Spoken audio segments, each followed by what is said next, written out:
à Eurofins Scientifique, la petite nouvelle du CAC 40 qui a quand même un peu de mal depuis son entrée. Elle a perdu 9% depuis un mois. Exactement, en fait, donc le spécialiste du diagnostic in vitro nous a présenté ses résultats la semaine dernière, c'était jeudi, et la réaction des investisseurs a été forte.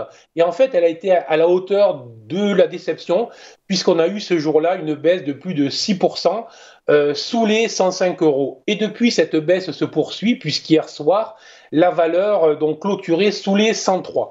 Donc très clairement, la valeur nous a présenté une croissance solide avec une progression de plus de 11% en organique de son chiffre d'affaires, mais aussi la valeur a signifié que sa rentabilité avait reculé et surtout des difficultés à prévoir la croissance future, justement face à l'incertitude de l'évolution future du coronavirus. Là aussi, on retrouve la problématique de l'incertitude et donc les investisseurs, depuis l'entrée au sein du CAC, sont en train de prendre leurs bénéfices avec une valeur qui, depuis son point haut, quand même, est en baisse de plus de 20%. Donc c'est maintenant significatif, une baisse de 20% alors qu'on arrive sur des niveaux support. C'est la zone bleue que je vous indique sur le graphique, hein. C'est une zone des anciens niveaux support, des anciennes résistances.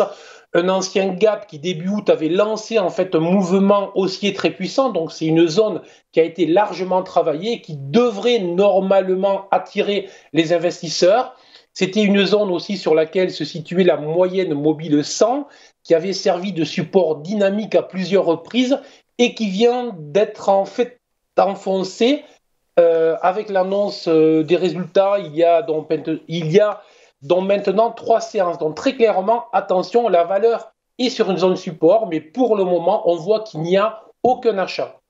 Donc, il y a possibilité de voir la valeur glisser plus bas que les niveaux actuels. Moi, je considère que tant qu'on ne reverra pas les 107, 108 euros, rentrer sur les niveaux actuels est plutôt un risque.